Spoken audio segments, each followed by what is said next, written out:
In this video, I'm going to walk you through layers in Adobe Illustrator. I think we all know that layers are pivotal to using Photoshop. You can't really use Photoshop without using layers, but in Illustrator, a lot of people don't use layers at all or don't use them to their full capability. So let's dive in. So if I open an Illustrator file and start designing, I've designed this whole wedding invitation suite, and it turns out that all of this is just on one layer. If I click on my layers panel, which you can get oftentimes over here or by going to Window, Layers, F7, then you'll see that we only have one layer here, and everything we've done is on that layer. If you open this little collapse portion, then you can see every single item and every single group that you have that is on this layer. So the layers panel is called the layers panel, but you can actually see every element in your entire document here on this panel. If you wanted to select something, like if I wanted to select this, I could just select it and you can see over here that it's selected. I can also actually select it directly from that panel. And these work like in Photoshop, whereas if you were to move something up and down, then that will change the visibility. Anything on top in the layers panel is going to be more visible than something below it. An individual layer, you can turn on and off visibility. You can also lock and unlock, and then you can select here to select everything that's on that layer, or of course collapse and uncollapse to select individual elements. If you want to add a new layer, very easy right here. There's also sub layers you can add, and then up here you can change things like the options for this layer. Now, if you're a really good designer, you name your layers appropriately. I am not always that good of a designer, but you absolutely can. If we wanted to put the vellum wrap on its own layer, we can change the color of that if we want to, and we can change the type of layer. So if we don't want it to be showing, then it will be turned off. If we want it to not print, then whenever we click print, it won't print. We can also do a template layer, which is automatically going to be locked. It's automatically going to not be a printable layer, and it's going to dim images to 50%. So if I click template, you see it's locked, it's not printing, and it's dimming your images to 50%, which you can change if you want. As an example, if I put this vellum wrap information onto this layer, it's locked, so I'll have to unlock it. I'm going to paste it here.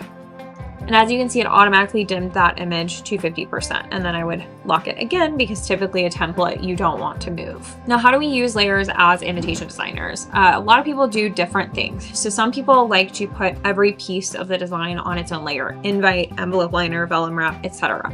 Some people like to put all of their backgrounds on one layer, their text on one layer, and their design elements on one layer.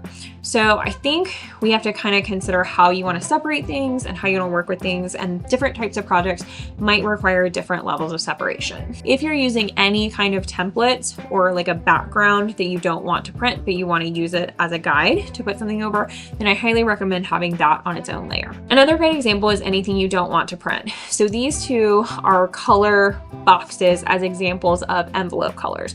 So you might want to put those on their own layer, because when we print the envelopes, we're going to print them on this color envelope. We don't actually need the color background to print. Whereas these ones, we're going to print the background. So we still want that red to be on a printable layer. We want this blue to be on a printable layer, but we don't want this green to be on a printable layer. So of course, before you print, you can always just delete that if you want. You can also just go ahead and start and put it on a non-printable layer. So if we put these backgrounds, let's put them on layer 2, and then we can just select as the option for layer 2 that it's a non-printing layer. And we can even lock that so that whenever we're messing with these files, we're not actually going to move the background like we might with one of these. So one example would be to put all your backgrounds on a layer, put all your non-printing backgrounds on their own layer. It's really up to you how you want to use them. Another thing is that Illustrator disregards layers in some cases. So if you have all of your layers unlocked and you press Control A, then as you can see, we've grabbed everything that is blue, meaning it's on layer 1. We've also grabbed everything that's red outlined. That means it's on layer 2. So it kind of is selecting everything no matter what layer it's on. Another thing is that if I'm on layer 1 and I grab this element, I go to layer 2 and I paste it, it's going to now paste it on layer 2. If I want things to stay on the layer that they started as, then I can select Paste Remembers Layers.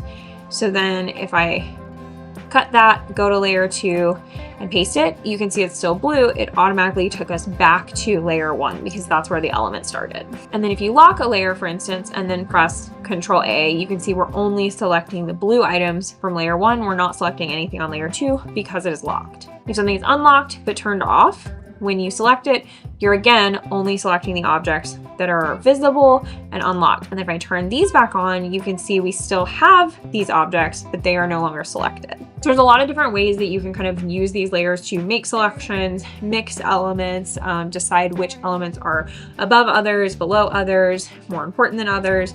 But I find it to be most about what's easiest to select and what's easiest to make sure that you're, if you need to change all the text in a document, can you grab all of that text, or does it need to be on its own layer? There are other ways you can do things in Illustrator that I think make layers less important here than in Photoshop. Don't come at me for having that opinion. I'm very curious what you might think.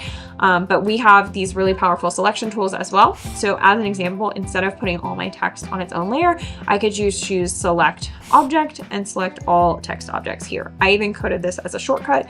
So whenever I press Control T, it selects all of the text objects. That makes it really easy for me to just create outlines out of all of our text on every page before I'm sending it to print. So yeah, you could have all your text on a separate layer if you wanted to, but it's not always necessary because you have these really robust selection features. If you want something to be locked or unlocked, you can also do that without using layers. So Controller Command 2 will lock an object. We've now locked that background. Control Alt 2 or Command Alt 2 will unlock that object. So you can do that on an individual object level. You can also do it on a layer level. So it really just depends on exactly what you need and what you're really comfortable with. I hope this was helpful as an introduction to layers in Illustrator. We have a full class where we show you how to use Illustrator, InDesign, and Photoshop seamlessly for wedding invitation designs like these. So you can set up all your vector objects. We teach you all about shortcuts, file setup, working with vector and raster elements, and everything else you need for wedding invitation design. I'm gonna link that bundle in the description for you. It's $67, so it's really reasonable, and it will walk you through how to use all three of these amazing Adobe programs. I'm intrigued to hear if I've convinced you to start using layers. If you do use layers, are you going to name them properly? Do you promise? Or are you gonna have messy files that your team hates just like I do? Let me know. This is one of those like do as I say, not as I do kind of things when it comes to creating beautiful, very organized design files. So let me know what you're thinking about layers, yay or nay, in the comments. I'm really excited to see what you hear. And if you have any other questions, feel free to leave them as well.